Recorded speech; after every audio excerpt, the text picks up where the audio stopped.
Hi everyone, welcome back to my YouTube channel. If you are new here, then I'm so happy to meet you. If not, then welcome back. As always, please subscribe to my channel. Give this video a big thumbs up. Turn on your notifications bell and you will get notified each time I have a new upload. It has been a while since I've been on here doing a video, but I'm back. And as always, I'll leave all my social medias details down below. If you want to follow me over there, that would be incredible. In today's video, I'm doing a kind of an update on another video I've done, so if you want to check that out, you can, and it's the case of Lacey Fletcher. But I wanted to do an updated one because obviously the parents have gone to prison since then. So just to remind everyone, Lacey Fletcher was a young autistic woman, has now been described as the woman who melted into her couch. She had suffered years of neglect and abuse at the hands of her parents, who, what's the way to put it? They were extremely cruel, and they left her to essentially rot in her own body, in her own home. And her parents' names are Clay and Sheila Fletcher. And Lacey was discovered after a call to emergency services was made, and when they arrived, they were quickly met with something really serious.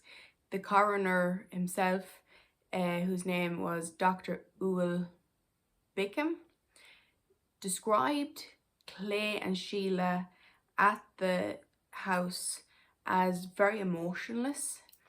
He has spoken numerous times about this case and how it has affected him mentally. Like, if you listen to him speak, you can see just how bad this case was. I mean, this is someone who has dealt with so many different types of death, but this was something that he particularly felt was really awful. Lacey was already deceased when the emergency services came, and they believed that she was dead for about 24 to 48 hours. Clay and Sheila had been away for the weekend, so that's great to see that they were living their life. She was last seen by a neighbour 15 years previous. She was seen out exercising. As I said, she was autistic, and she was described by people as smart, as a happy girl. Neighbours kind of assumed that maybe she had moved on to college or met somebody, but in that 15-year period she was not seen by anybody. Clay and Sheila Fletcher kind of argued that, that she wanted to sit there, that she wouldn't move, and that she wouldn't go to the doctor, etc. But it doesn't sound like they tried very hard to get her to the doctor or get her any help. I mean, this was clearly a case of extreme neglect. And their defense attorney, this is the words he used, he said that Clay and Sheila loved Lacey to death. Let's just leave that one there for a second. Loved Lacey to death. It doesn't sound to me like they loved her very much at all, because you would not leave somebody like that if you loved them. And I often wonder, what made Lacey kind of like sit down and not get up. Obviously, eventually she was not physically able because of, the health side of things. But I do wonder why she sat down, what led to that. Was she burnt out like autistic people get? Had she mental health problems? Was there a more sinister thing at play? Had she perhaps been restrained in the beginning? I don't know. I suppose that's something we're probably never going to know, but it is something I often think about. Initially, Clay and Sheila were charged with second-degree murder. This fell through, and the prosecutor had wanted to bring second-degree murder again, but eventually there was a plea deal, and Clay and Sheila were they pled no contest to reduce charges of manslaughter. Now I think, sorry, I'm going to sneeze.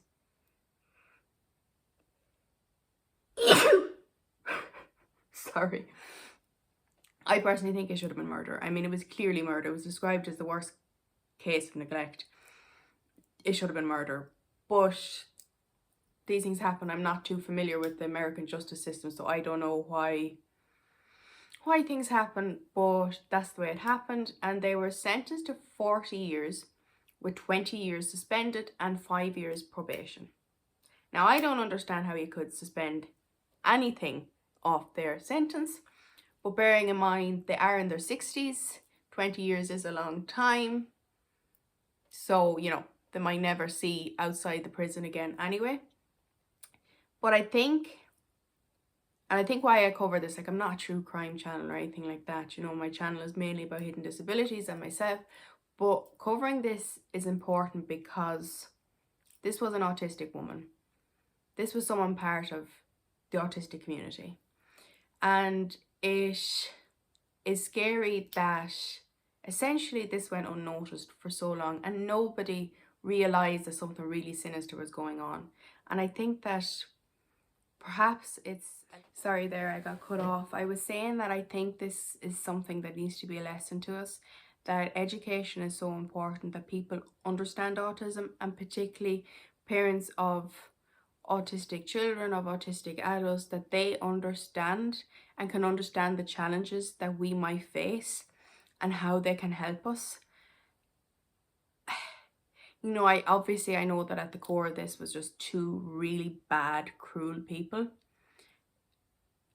I wish I could say that this is a once-off, because I've read other stories of other autistic children, young adults, disabled people who have been abused in a certain way, in a similar way. And I think that